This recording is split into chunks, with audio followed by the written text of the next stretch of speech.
Antes de que esta verdad se me muera en los labios, te ruego que me acompañes hasta el final. Suscríbete, activa la campanita y cuéntame en los comentarios desde donde me lees, porque quizá tu voz salve a otra familia de cargar medio siglo de mentiras como la mía. Soy Rosa Martínez, poblana de 76 años, y hoy voy a confesar lo que escondí desde 1968. Entregué a mi hija recién nacida a mi hermana mayor para evitar la deshonra de un embarazo sin matrimonio. Durante 55 años fingí ser la tía abnegada mientras ella me llamaba tía Rosita, soportando cada Navidad, cada posada y cada altar del Día de los Muertos con el corazón hecho nudo. Me acomodo en mi mecedora de tule junto a la ventana que mira a la pirámide de Cholula envuelta en neblina matutina. El altar del Día de los Muertos arde con veladoras, el copal desprende un humo dulce que se enreda en las vigas de mezquite, y el mole poblano hierve despacio en la cazuela de barro, mezclando chile mulato, chocolate amargo y semillas de ajonjolí como si quisiera espesar también mis recuerdos. Sobre la mesa de cedro reposan fotografías sepia de bisabuelos en su traje dominguero, protegidas por vidrio cuarteado y rodeadas de papel picado morado y naranja. Mis nietos revolotean pidiendo ponche de tejocote sin imaginar que cada sorbo me sabe a penitencia. Los mayores decimos que somos guardianes de la honra familiar, y yo he custodiado un rosario de silencio que pesa más que cualquier reliquia en este viejo caserón. Era 1968 y las calles empedradas de San Andrés vibraban con la feria patronal y los rumores de los estudiantes en la capital. Yo, de trenzas negras y falda plisada, amaba a Julián, soldado de uniforme verde olivo que traía pan de queso de Zacatlán cuando escapábamos a los llanos de Cacastla. Bajo los magueyes me juró boda en la parroquia y yo bordé su nombre en un pañuelo blanco, pero un disparo torpe en el cuartel de Puebla lo dejó tendido antes de volver a casa. Mi vientre ya guardaba su semilla y mi madre clamó, Virgen de los Remedios, ampara a esta niña. Mi padre, con el ceño fruncido, consultó al párroco y dictó sentencia de silencio. Estela, mi hermana estéril, registraría a la bebé como suya. Esa noche de lluvia el dispensario del convento olía a alcohol y a incienso. La hermana Consuelo cubrió mi rostro con un velo mientras la criatura lloraba recién nacida. Me entregaron un rosario nuevo, 120 pesos y la orden de partir a la Ciudad de México, por el bien de la niña. Así comenzó mi penitencia y la manda de silencio que me ha mordido el alma durante 55 años. En la Ciudad de México descubrí que el bullicio no ahoga las culpas. Renté un cuarto de azotea en la colonia Doctores con mi tía Amalia, costurera viuda que trabajaba para una fábrica de trajes en La Lagunilla. Durante el día cosía dobladillos infinitos y por las noches lloraba sobre mi almohada de fibras de istle, escribiendo cartas que quemaba antes de sellar por miedo a que alguien leyera mi verdad. Me persignaba cada mañana frente al Sagrado Corazón que colgaba, ennegrecido, del muro descascarado, prometiendo una novena perpetua a mi manda a cambio de mantener la boca cerrada. La ciudad hervía con marchas y patrullas tras la matanza de Tlatelolco, pero mi propio escándalo era interior. Me sentía más pecadora que las chicas que bailaban danzón en la Alameda. Cada primer sábado subía de rodillas la rampa de la Basílica de Guadalupe para agradecer que nadie sospechara nada y dejaba veladoras por Julián, por la niña y por mí, pidiendo a la morenita que la dejara crecer, sin mancha de mi pecado. Con los 120 pesos iniciales pagué mis primeras telas y, poco a poco, enviaba remesas con olor a aguja y hilo a casa, sobornos silenciosos para sostener la mentira. Cuando regresaba a Cholula para las posadas o el Domingo de Ramos, Estela me recibía en el zaguán con el rebozo puesto y Marisol, la pequeña, dormida en brazos, yo la besaba en la frente diciendo, mi hijita preciosa, mientras mi madre vigilaba que nadie oyera el temblor de mi voz. Cuando la niña cumplió 3 años, me nombraron madrina de arracadas en su bautizo tardío, y acepté sabiendo que aquel título de madrina era una burla a mi maternidad. En las celebraciones familiares, Marisol se colgaba de mi falda preguntando si le llevaría dulces de la capital. Yo le compraba alegrías y cocadas en el mercado de la Merced para compensar cada mentira. En 1983, al planear su quinceañera, aporté el vestido de organza color marfil, cosí cada botón de nácar con un nudo doble, rezando, Dios mío, que estos hilos resistan más que mi secreto. Durante el brindis, mi padre, ya canoso, alzó la copa de sidra el gaitero y me guiñó el ojo para recordar el pacto. Yo respondí con una sonrisa quebrada mientras Marisol me gritaba, salud, tía Rosita, y el mariachi entonaba, las mañanitas, sin saber que aquel canto me rajaba el pecho como machete afilado. En 1985, cuando la tierra se sacudió bajo la Ciudad de México y los muros de la colonia Doctores se vinieron abajo como si los hubiera empujado la cólera de Xolotl, mi manda de silencio permaneció tan erguida como las torres de la Basílica de Guadalupe. Esa madrugada salí a la calle descalza, con la bata manchada de hilo y café, escuchando gritos que se confundían con el estallido de transformadores. Los cimientos mismos de mi culpa parecían quejidos que no encontraba cómo apagar. Me uní, con otras costureras, a la cadena humana que retiraba escombros del edificio Nuevo León en Tlatelolco, Mis manos se astillaron levantando vigas y, por un segundo que me pareció eterno, pensé que quizá la Virgen me concedía la expiación a través de aquel desastre. Si moría allí, entre el polvo y el olor a cuerpos atrapados, nadie descubriría mi secreto, la culpa, como los ladrillos, quedaría sepultada. Pero sobreviví y, con la camiseta empapada en lágrimas y cemento, regresé al cuartito de azotea donde las paredes seguían en pie, recordatorio cruel de que no se derrumba lo no confesado. Esa noche, al encender una veladora a San Judas Tadeo, prometí que si la vida me dejaba llegar al próximo día de los muertos revelaría toda la verdad. Sin embargo, cuando noviembre llegó, me encontré embutiendo de nuevo el miedo entre flores de cempasúchil y copal, convenciéndome de que tal vez Dios ya había aceptado mi penitencia con el temblor.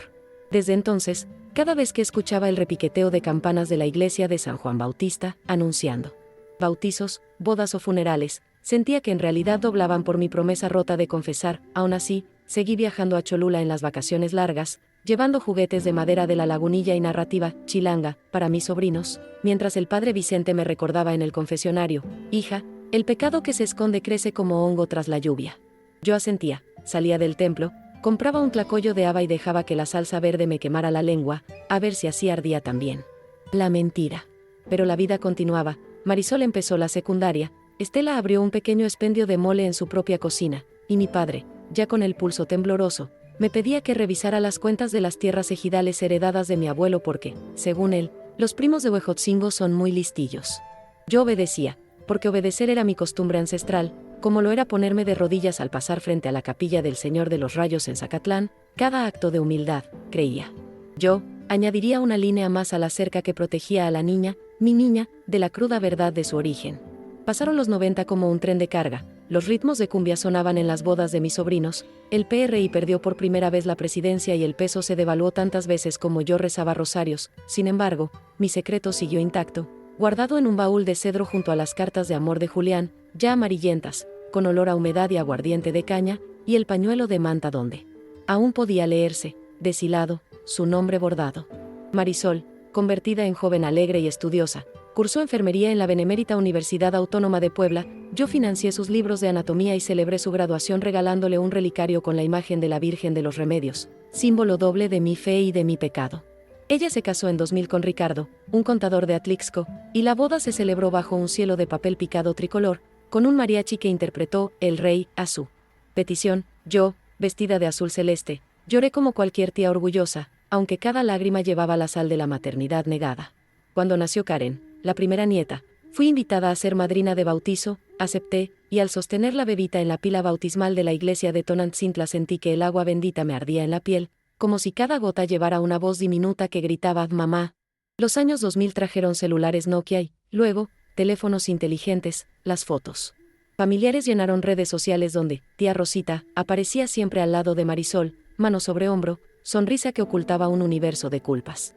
En 2010, durante la canonización de Juan Pablo II, viajamos en familia a la basílica y, al arrodillarnos juntos, mi nieta Karen me susurró que quería estudiar biología para descubrir de qué estamos hechos. Su inocencia me atravesó como punta de obsidiana, pues ignoraba que mis genes ya eran suyos. Aquel mismo año, guardé en una caja metálica la copia certificada del acta de nacimiento original que robé del archivo parroquial la noche anterior a mi partida en 1968, la envolví en un rebozo viejo y la escondí detrás de la estampa de San Charbel en mi cuarto, prometiendo que solo la sacaría cuando mi corazón lo ordenara. Fue una década más de posadas, piñatas, romeritos y chiles en nogada, de llamadas cada 10 de mayo en que Marisol me felicitaba por ser la mejor tía del mundo. Yo respondía, gracias, mijita, sabiendo que ese título, como mi silencio, era un vestido prestado que me quedaba cada vez más apretado. Y así llegamos a 2023, con Karen ya bióloga molecular, rebuscando en ofertas de internet un kit de ADN para conocer nuestras raíces indígenas. Al escucharla, sentí que se me atragantaba el café de olla y que las campanas de San Francisco Acatepec repicaban dentro de mis oídos. Supe, como se sabe cuando viene la tormenta mirando las nubes sobre el Popocatépetl, que mi secreto ya no tenía dónde esconderse. El sábado 14 de octubre de 2023 amaneció con la neblina enroscándose sobre la gran pirámide de Cholula como si fuera un rebozo gris, pero la verdadera bruma estaba dentro de mis huesos. Karen había regresado de la Ciudad de México luciendo una sonrisa nerviosa y una cajita blanca que decía en letras verdes, descubre tu historia genética. A la hora de la comida familiar, esa liturgia dominical que en nuestra casa equivale a misa solemne, Estela cocinó mole de olla con soconostle y añadió epazote fresco, que perfumó todo el corredor. Nos sentamos alrededor de la mesa de cedro mientras mi nieta desplegaba impresiones de colores, gráficos de porcentajes y una lista de coincidencias con nombres ajenos. Yo mordisqueaba una tortilla hecha a mano y sentía como el maíz se me convertía en arena. Karen explicaba entusiasmada cómo un algoritmo había rastreado ancestros otomíes de Tlaxcala y una rama náhuatl de la Sierra Norte de Puebla, pero de pronto su voz se quebró. Lo raro, abuela, es este match de madre e hija con usted, dice 99,9%. Un silencio espeso cayó sobre la mesa, las cucharas quedaron suspendidas en mitad del aire como si el tiempo se hubiera detenido al compás de las campanas de San Francisco. Mi corazón, que siempre tachoneaba lento por el soplo, empezó a repicar como tambor de huehuetle en fiestas patronales. Estela dejó caer la servilleta al suelo, mi hermano Roque carraspeó incómodo, y mi madre, ya muy viejecita, de 98 años, cerró los ojos y murmuró algo parecido a un rezo a San Rafael. Yo quise abrir la boca, pero el recuerdo de la noche en el dispensario me selló los labios con costuras invisibles. Karen insistió, mostrando la gráfica donde nuestras líneas genéticas se superponían como hilos del mismo telar. Abue, ¿esto es un error? Dije apenas, ha de ser un problema del laboratorio, mijita, pero mi voz sonó hueca, frágil, más falsa que moneda de chocolate en posada infantil. De pronto, un trueno seco anunció la clásica tormenta vespertina de octubre, y el cielo se abrió en aguacero como si quisiera purificar la casa entera. Sin embargo, cada gota contra las tejas recordaba mi propia culpa cayendo a plomo. En ese instante supe que el terremoto interno que llevo agazapado desde 1968 acababa de encontrar su epicentro y que ya no habría bastidores de silencio capaces de sostenerlo. Mientras recogíamos los platos, Estela me miró con ojos suplicantes, y comprendí que nuestra conspiración de medio siglo se desmoronaba como las paredes de la vieja vecindad en el 85. Yo subí a mi cuarto, abrí el baúl de cedro y acaricié las cartas de Julián y la copia del acta original. Sentí que el papel crujía como hojas secas, reclamando ser aireado.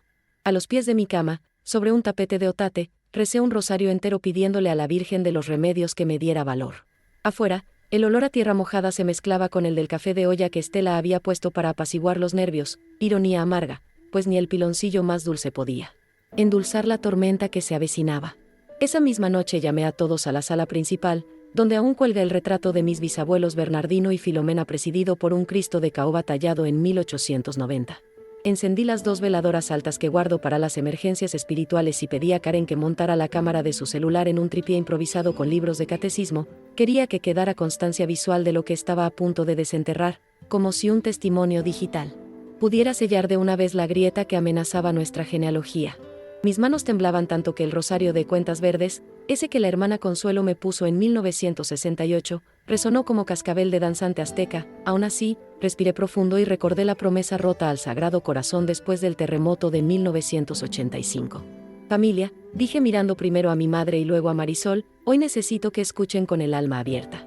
Sentí como la voz se me quebraba al pronunciar, familia, porque por fin admitía ante mí misma que la definición que habíamos vivido estaba cimentada en cemento agrietado.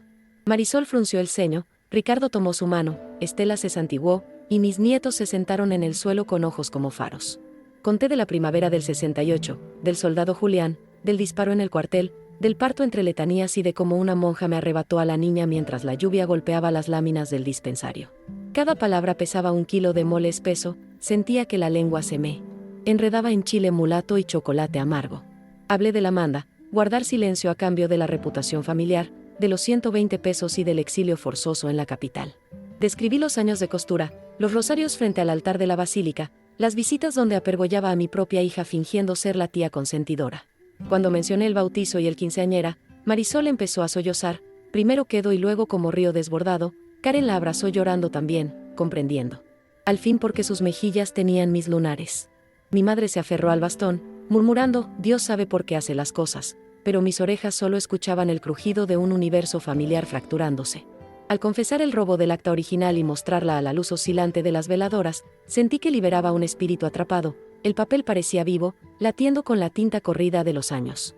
Terminé arrodillada, suplicando perdón a mi hija por haberla llamado sobrina durante 55 navidades, y prometí que lo poco de vida que me queda lo dedicaré a coser, esta vez con puntadas firmes, los retazos de nuestra historia. Cuando levanté la vista, Marisol balbuceó, mamá, por primera vez, esa sola palabra, corta, frágil, perfecta, me atravesó como flecha de obsidiana y al mismo tiempo me curó un derrumbe interno que ningún temblor físico había logrado. La cámara seguía grabando, capturando y eternizando el instante en que un secreto guardado detrás de santos, cartas y fotografías amarinas se convertía en verdad luminosa frente a un altar de dolor y amor compartido. Al amanecer del día siguiente mi casa olía a café recién hervido con piloncillo y canela, pero la atmósfera resultaba tan espesa como el atole de maíz azul que mi madre preparaba cuando había duelo. La noche entera había transcurrido entre sollozos intermitentes, oraciones a media voz y el zumbido de la cámara que todavía reposaba sobre la mesa, custodiando en su memoria digital la escena de nuestra ruptura y renacimiento familiar. Marisol durmió abrazada a mí en el sofá, empapando mi blusa con las lágrimas que fueron 55 años de océano contenido. Sentía el temblor de su espalda y recordaba su primer balbuceo, aquel «mamá», que me perforó y sanó a un mismo tiempo mientras mi corazón latía irregular, advirtiéndome que cada segundo era un milagro prestado. A las 6, el repicar de la campana de la parroquia de San Francisco Acatepec anunció la primera misa y yo, casi en automático, encendí el transistor para escuchar Radio María. La locutora hablaba del pasaje donde la samaritana confiesa su historia a Jesús y encontré un eco perfecto en mi recién conquistada franqueza. Estela se acercó con los ojos hinchados y, antes de cualquier palabra, tomó mis manos. «Hermana, perdóname por haber sostenido tanto tiempo esta farsa», dijo, y sus dedos ásperos por los años de moler chile en el metate se entrelazaron con los míos, finos de costurera, como si quisiéramos remendar la tela desgarrada de nuestro vínculo. Mi madre, sentada en su sillón de mimbre forrado con el bordado de flores de cempasúchil que hice cuando niña, rezaba el rosario sin detenerse. Cada Ave María sonaba como un martillazo de responsabilidad, pero también como música de liberación.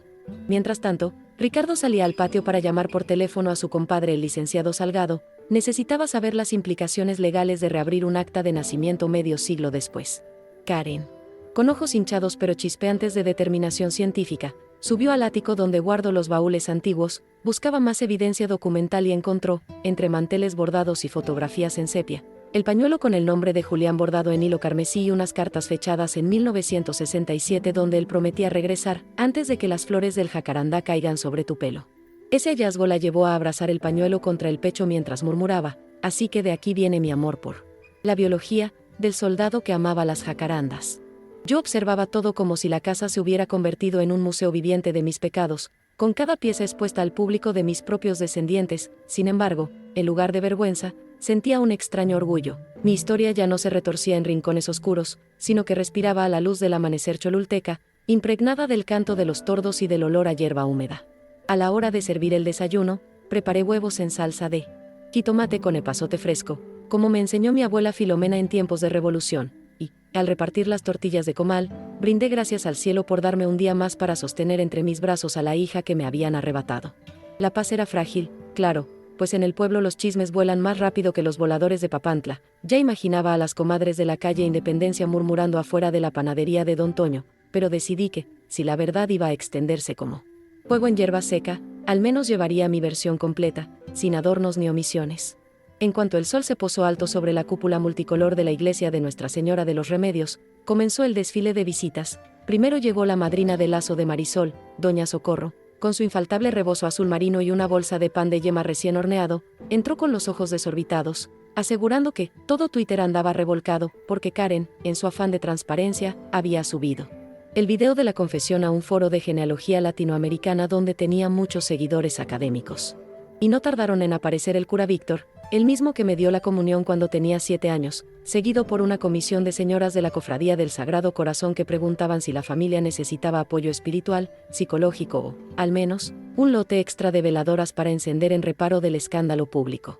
Cada vez que el portón de hierro forjado se abría, me sentía como en velorio viviente. La gente entraba, ofrecía palabras mixtas de consuelo y crítica velada, y salía con paso sigiloso mientras cuchicheaba que esa fritosidad del ADN era cosa del demonio moderno, que revuelve lo que Dios escondió. Sin embargo, entre las visitas hubo gestos de cariño inesperado. La señora Paloma, antigua compañera de costura, trajo un ramito de albahaca para espantar la mala vibra, y mi compadre Eliseo, que vende flores en el mercado municipal, colocó sobre la mesa un enorme arreglo de bugambilias y nardos, insistiendo en que la verdad florece igual que la primavera, aunque a veces se lleve inviernos enteros en abrir. Mientras tanto, la tensión jurídica crecía. El licenciado Salgado llegó con un maletín lleno de copias del Código Civil del Estado de Puebla, explicando que para rectificar el acta de Marisol habría que iniciar un juicio de nulidad o, en su defecto, solicitar la anotación marginal ante el registro, proceso que implicaba testimonios notariales, exámenes periciales y, muy posiblemente, La renuncia de Estela a los derechos de madre legítima. Aquellas palabras resonaron como martillazos en el pecho de mi hermana, cuyas manos se aferraban al misal que le regaló nuestra difunta tía Petra. Su rostro, curtido por los años de mercado, se contrajo de dolor al imaginar que tendría que firmar la renuncia final a la hija que había criado como propia. Marisol, en cambio, sorbía un agua fresca de Jamaica mirando a su alrededor como si midiera la densidad del afecto. Quería a Estela por ser la madre que la acunó y me necesitaba a mí por ser la sangre que la formó, y ese conflicto la mantenía callada, absorbiendo como algodoncillo cada palabra de los presentes. En un arranque de determinación que sorprendió a todos, se puso de pie y dijo que, antes de decidir algo legal, celebraríamos una misa de sanación y, luego, una reunión familiar donde cada cual expresaría lo que había sentido durante aquellos años de silencio. Propuso que invitáramos al mariachi Sol de Atlixco, el mismo que tocó en su boda, y que sirviéramos pipián verde con carne de cerdo, porque, en este país las verdades se digieren mejor con buen mole y música de trompeta. Todos rieron entre alivio y nervios, incluso el padre Víctor asintió, recordando que las primeras comunidades cristianas compartían pan y vino para reconciliarse. Así, entre documentos legales, flores, chismes, rezos y planes de fiesta, la casa de los Martínez se convirtió en un epicentro de catarsis colectiva. Yo, mientras tanto, miraba el cielo despejado sobre el Popocatépetl y pensaba que quizá, después de todo, mi manda silenciosa iba a encontrar un cierre digno en forma de fiesta patronal, con sones jarochos, guisos humeantes y, sobre todo, con la palabra «mamá», pronunciada tantas veces que terminé borrando cualquier rastro del apelativo «tía», que me costó medio siglo de amargura. Al caer la tarde del martes, la casa bullía como colmena antes de la lluvia. Marisol y Karen pulían candelabros de latón heredados de la bisabuela Filomena. Estela lavaba las hojas de plátano para envolver el pipián verde y yo supervisaba, entre sorbos de té de boldo para el hígado, la disposición de las sillas prestadas por el vecino comisario ejidal. Habíamos pactado celebrar la misa de sanación esa misma noche, aprovechando que el padre Víctor conocía bien mis achaques cardíacos y accedía a oficiar fuera del horario parroquial. Mientras Ricardo colgaba sobre el zaguán un arco floral de cempasúchil y nube blanca, llegaron mis sobrinos de Huejotzingo con cazuelas de arroz sevillano y un jarro de pulque, curado, de piñón. Los recibí con un abrazo y un pellizco en la mejilla, consciente de que, apenas semanas atrás, ellos eran parte del coro de rumores que rondaba mi barrio. La música del mariachi Sol de Atlixco se probaba en el corredor, un guitarrón aquí, una trompeta allá, afinaciones que se mezclaban al canto persistente de los pájaros tejones sobre la bugambilia. Aquel caos armónico me recordaba el estado de mi propia alma, plagada de notas sueltas que al fin buscaban un acorde. Entre idas y venidas, Karen me pasó el pañuelo de Julián, ya encuadrado por ella en un marco sencillo de madera, y me pidió que encontrara un sitio de honor. Decidí colocarlo junto al Cristo de caoba en la sala, símbolo de que el amor de aquel muchacho caído en 1968, aun sin boda ni título, quedaba santificado a la vista de todos. Antes de que iniciara la ceremonia, me refugié un instante en el antiguo cuarto de costura, hoy lleno de cajas de recuerdos que aguardaban clasificación, y allí, bajo la luz mortecina de un foco de 40 vatios, recé a San Charbel implorando fuerzas para sostener la mirada de cada invitado. Sentí que el corazón me palpitaba irregular, como campana mal colgada, y la cirrosis me lanzaba punzadas de fuego hacia la espalda, pero me negué a tomar el diurético. Esa noche necesitaba estar entera, sin somnolencias químicas, para saborear con todos los sentidos la libertad que llevaba medio siglo escapándose de mis manos. Al salir, el olor a pipián hirviendo me golpeó con la ternura de una infancia que casi había olvidado, y, por un segundo fugaz, juraría haber visto a mi madre joven, trenzas negras, mandil de cuadros, parada en la puerta de la cocina, observándome con aprobación desde un pliegue temporal que solo los muy viejos y los muy arrepentidos somos capaces de entreabrir. La misa empezó puntual, a las 8, con el tañido de una campanilla dorada que Karen encontró entre los cachivaches del baúl y que perteneció a mi tatarabuela Francisca, partera de oficio y rezandera formidable. El padre Víctor, vestido con casulla color verde esperanza, entonó el kiria frente a un altar improvisado sobre la mesa de cedro, ahora cubierta por un mantel de lino bordado con grecas otomíes. A cada «Señor, ten piedad», yo sentía que el aire se hacía más liviano, como si los pecados se evaporaran en nubes de incienso. Durante la liturgia de la palabra, eligió el pasaje del Hijo Pródigo y, al escuchar «Padre, pequé contra el cielo y contra ti», mis rodillas flaquearon, no por culpa sino por la dulce certeza de ser acogida.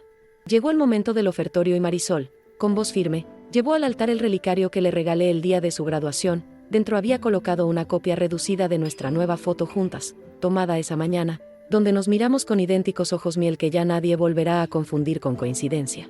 Genética anónima. Estela ofreció una charola con pan de yema y un frasco de miel de maguey, símbolos de su crianza amorosa, Karen presentó el pañuelo de Julián junto con su certificado de ADN, como ofrenda de la verdad científica al servicio del perdón, y yo, temblando, deposité el rosario verde, dispuesto a dejarlo allí para siempre, cerrando la manda más larga que ha conocido mi linaje. Tras la comunión, el padre impartió la unción de los enfermos sobre mi frente y mi pecho, el aceite me dejó una estela de frescura que se mezcló con el olor a cera derretida y azucenas. Cuando terminó la bendición final, el mariachi irrumpió con "Cielito lindo", y la casa entera estalló en aplausos y lágrimas. Por primera vez en 55 años reí sin sentir un bramido de culpa en la boca del estómago. Bailé despacito con Marisol, sosteniendo su mano sobre mi hombro como cuando la balanceaba de niña en los columpios del Zócalo, y alrededor nuestro la parentela formaba un círculo vivo de risas, tequilas, alzados y chiflidos festivos.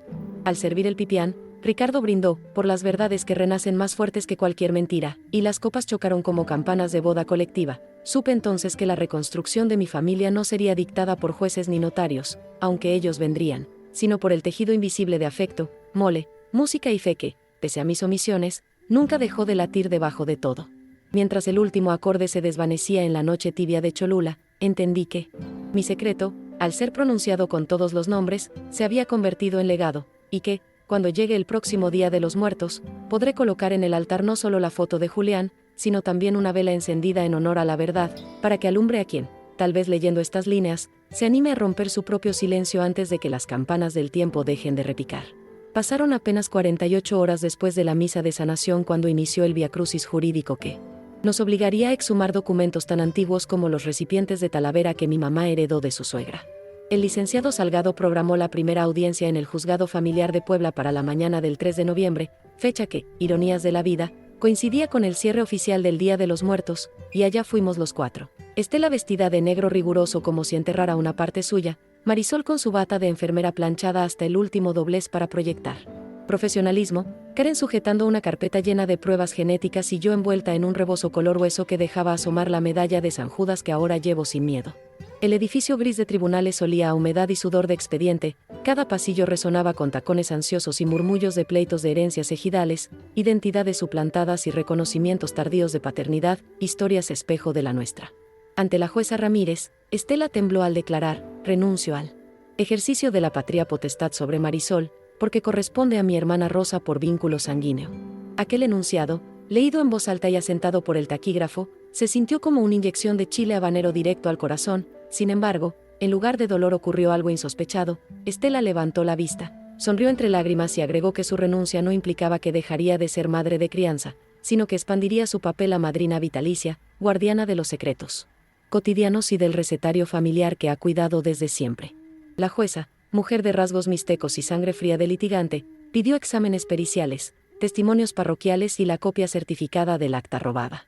Ricardo consiguió, en el archivo histórico de la arquidiócesis, las notas del bautizo tardío con mi nombre tachado a lápiz. Karen aportó los análisis de ADN firmados por el Instituto Nacional de Medicina Genómica, y el padre Víctor redactó una carta donde avalaba la buena fe de todos los involucrados, citando la doctrina del foro interno, que distingue pecado de delito.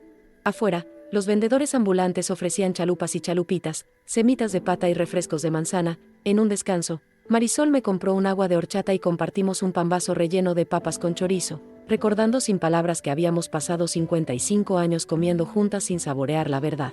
Aquel bocado, caliente y chorreador de salsa, nos supo a reconciliación.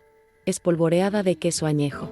Al final de la tarde, se fijó una segunda audiencia para el 15 de diciembre, justo en la semana de las posadas. La jueza nos advirtió que los mejores regalos navideños son los que se entregan con papeles en regla, y yo asentí pensando que tal vez, esta vez, el niño Dios nacería sin velos de mentira en nuestro pesebre familiar. Llegaron las posadas y, con ellas, la oportunidad de transformar la procesión de peregrinos en un ritual de renombramiento familiar. Decidimos que Marisol y yo seríamos José y María, no por sacrilegio sino para simbolizar el camino compartido hacia un hogar de verdad. Estela, con su voz de contralto, encabezó el coro de letanías, y entre canto y canto, sollozaba discretamente al vernos caminar juntas con un brasero de barro que soltaba chispas de ocote perfumado. Esa noche repartimos ponche de granada y caña, tamales de cambray y buñuelos crujientes bañados en miel de piloncillo, mientras los vecinos intentaban discernir si todo aquello era celebración o desagravio. En realidad, era ambas cosas. Cuando tocó la piñata, hice un gesto a Karen y le entregué el palo de madera forrado en papel crepé. Rómpela con ganas, mija, que dentro hay dulces pero, sobre todo, verdades recién nacidas. Con el séptimo golpe, cayeron colaciones, cacahuates, tejocotes en almíbar y papelitos donde habíamos escrito cada uno un miedo que ya no deseábamos cargar. Mi papel decía, silencio. Marisol, con la voz quebrada, leyó, duda, Estela. Confesó, vergüenza, y Karen mostró, secreto. Los vecinos aplaudieron, algunos lloraron, y el padre Víctor bendijo la piñata rota como quien bautiza las ruinas para que nazca algo nuevo. Días después, en la segunda audiencia, la jueza Ramírez dictó sentencia, se rectificó el acta de Marisol, se inscribió mi nombre como madre y se asentó la condición especial de maternidad compartida con Estela, privilegio que, según la jueza, ejemplificaba el espíritu de compadrazgo mexicano que trasciende los lazos de sangre para abrazar los afectos. Salimos aplaudidos por los propios funcionarios y, al mediodía, celebramos en el mercado del Alto con tacos árabes bañados en salsa de chipotle y horchata espesa, brindando con un tequila reposado que el mesero ofreció, a nombre de la casa por tan bella historia. Esa noche, en la cena de Nochebuena, mi madre, ya muy frágil pero lúcida, tomó la mano de Marisol y la mía, juntándolas con la fuerza que aún le quedaba. Así sellamos, dijo, el milagro más grande que me ha tocado ver desde que nací en tiempos de Plutarco Elías Calles. Entre romeritos, bacalao a la vizcaína y el murmullo de la misa de gallo en la radio, sentí que el niño Dios se acomodaba sobre un pesebre limpio de mentiras, arropado con mantas tejidas por 4 generaciones que, pese a cicatrices y costuras remendadas, aprendieron a llamarse familia sin adjetivos prestados.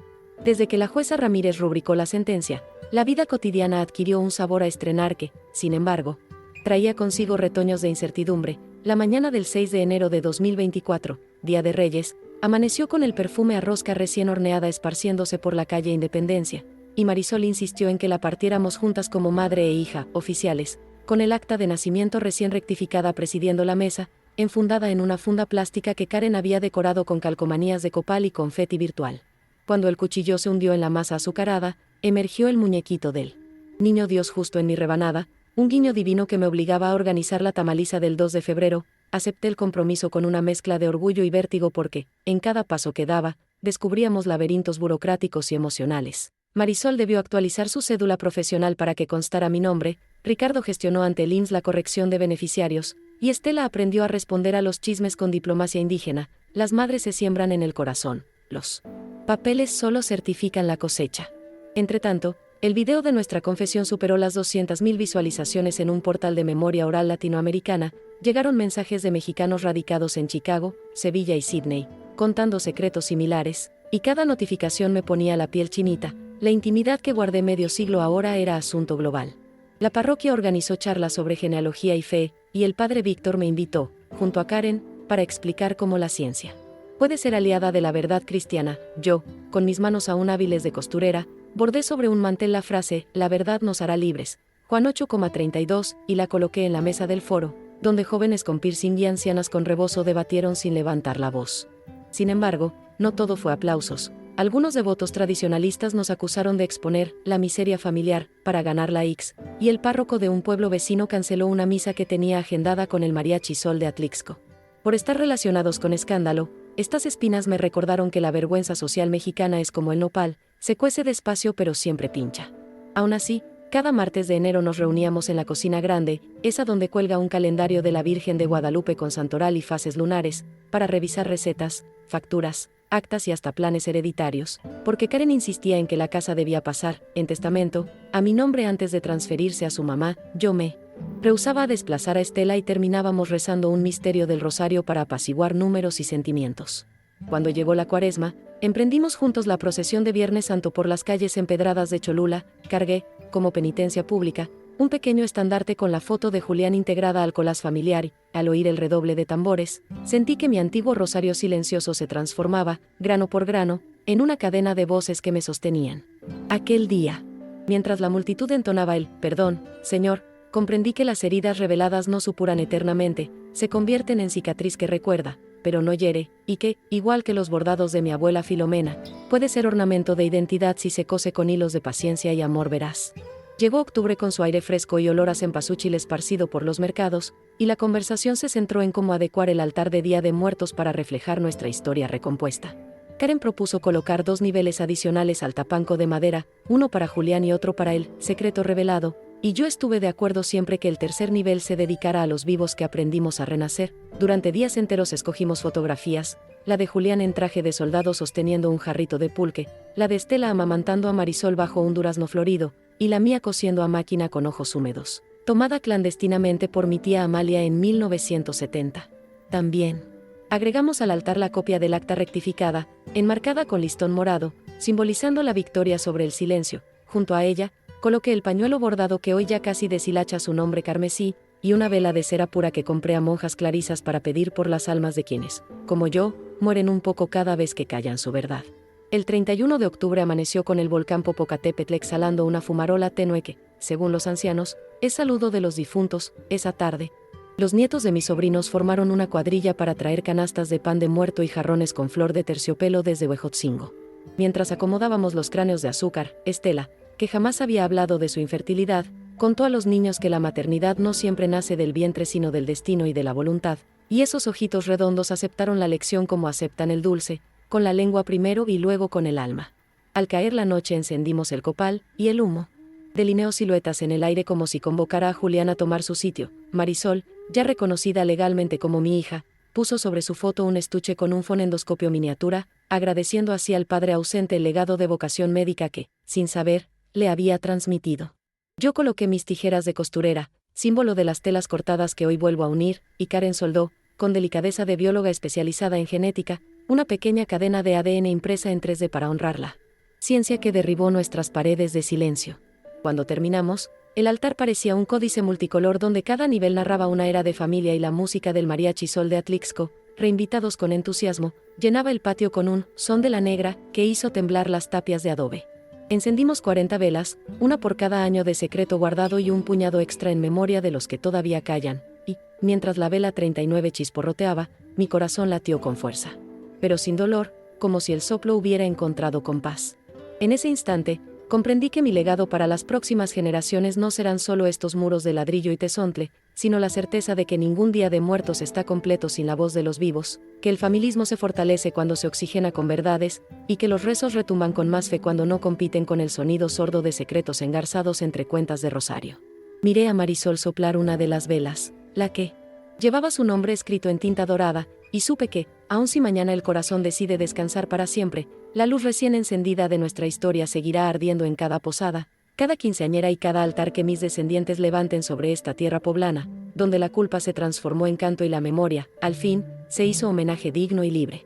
Desde que la jueza Ramírez rubricó la sentencia, la vida cotidiana adquirió un sabor a estrenar que, sin embargo, traía consigo retoños de incertidumbre. La mañana del 6 de enero de 2024, Día de Reyes, amaneció con el perfume a rosca recién horneada esparciéndose por la calle Independencia, y Marisol insistió en que la partiéramos juntas como madre e hija, oficiales, con el acta de nacimiento recién rectificada presidiendo la mesa, enfundada en una funda plástica que Karen había decorado con calcomanías de copal y confeti virtual. Cuando el cuchillo se hundió en la masa azucarada, emergió el muñequito del niño Dios justo. En mi rebanada, un guiño divino que me obligaba a organizar la tamaliza del 2 de febrero, acepté el compromiso con una mezcla de orgullo y vértigo porque, en cada paso que daba, descubríamos laberintos burocráticos y emocionales. Marisol debió actualizar su cédula profesional para que constara mi nombre, Ricardo gestionó ante el IMSS la corrección de beneficiarios, y Estela aprendió a responder a los chismes con diplomacia indígena. Las madres se siembran en el corazón, los papeles solo certifican la cosecha. Entretanto, el video de nuestra confesión superó las 200.000 visualizaciones en un portal de memoria oral latinoamericana. Llegaron mensajes de mexicanos radicados en Chicago, Sevilla y Sydney, contando secretos similares, y cada notificación me ponía la piel chinita. La intimidad que guardé medio siglo ahora era asunto global. La parroquia organizó charlas sobre genealogía y fe, y el padre Víctor me invitó, junto a Karen, para explicar cómo la ciencia puede ser aliada de la verdad cristiana. Yo, con mis manos aún hábiles de costurera, bordé sobre un mantel la frase, la verdad nos hará libres, Juan 8,32, y la coloqué en la mesa del foro, donde jóvenes con piercing y ancianas con rebozo debatieron sin levantar la voz. Sin embargo, no todo fue aplausos. Algunos devotos tradicionalistas nos acusaron de exponer la miseria familiar para ganar la X, y el párroco de un pueblo vecino canceló una misa que tenía agendada con el mariachi Sol de Atlixco, por estar relacionados con escándalo. Estas espinas me recordaron que la vergüenza social mexicana es como el nopal, se cuece despacio pero siempre pincha. Aún así, Cada martes de enero nos reuníamos en la cocina grande, esa donde cuelga un calendario de la Virgen de Guadalupe con santoral y fases lunares, para revisar recetas, facturas, actas y hasta planes hereditarios, porque Karen insistía en que la casa debía pasar, en testamento, a mi nombre antes de transferirse a su mamá. Yo me rehusaba a desplazar a Estela y terminábamos rezando un misterio del rosario para apaciguar números y sentimientos. Cuando llegó la Cuaresma, emprendimos juntos la procesión de Viernes Santo por las calles empedradas de Cholula. Cargué, como penitencia pública, un pequeño estandarte con la foto de Julián integrada al collage familiar y, al oír el redoble de tambores, sentí que mi antiguo rosario silencioso se transformaba, grano por grano, en una cadena de voces que me sostenían. Aquel día, mientras la multitud entonaba el «Perdón, Señor», comprendí que las heridas reveladas no supuran eternamente, se convierten en cicatriz que recuerda, pero no hiere, y que, igual que los bordados de mi abuela Filomena, puede ser ornamento de identidad si se cose con hilos de paciencia y amor veraz.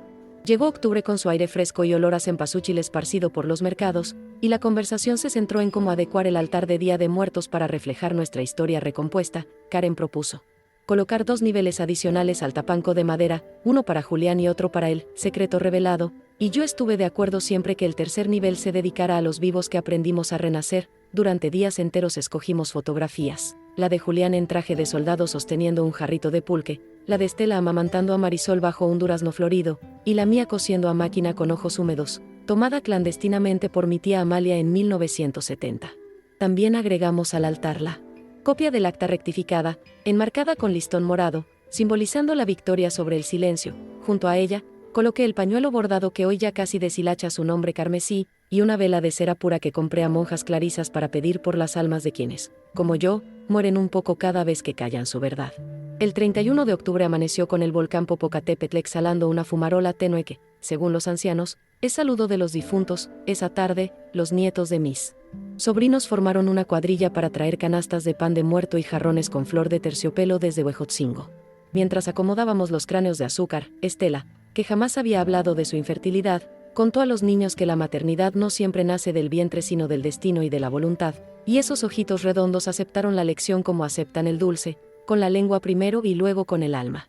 Al caer la noche encendimos el copal, y el humo delineó siluetas en él aire como si convocara a Julián a tomar su sitio. Marisol, ya reconocida legalmente como mi hija, puso sobre su foto un estuche con un fonendoscopio miniatura, agradeciendo así al padre ausente el legado de vocación médica que, sin saber, le había transmitido.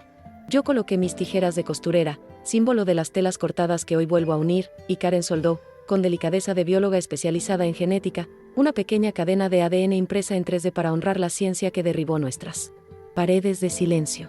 Cuando terminamos, el altar parecía un códice multicolor donde cada nivel narraba una era de familia y la música del mariachi Sol de Atlixco, reinvitados con entusiasmo, llenaba el patio con un son de la negra que hizo temblar las tapias de adobe. Encendimos 40 velas, una por cada año de secreto guardado y un puñado extra en memoria de los que todavía callan, y, mientras la vela 39 chisporroteaba, mi corazón latió con fuerza pero sin dolor, como si el soplo hubiera encontrado compás. En ese instante, comprendí que mi legado para las próximas generaciones no serán solo estos muros de ladrillo y tezontle, sino la certeza de que ningún día de muertos está completo sin la voz de los vivos, que el familismo se fortalece cuando se oxigena con verdades, y que los rezos retumban con más fe cuando no compiten con el sonido sordo de secretos engarzados entre cuentas de rosario.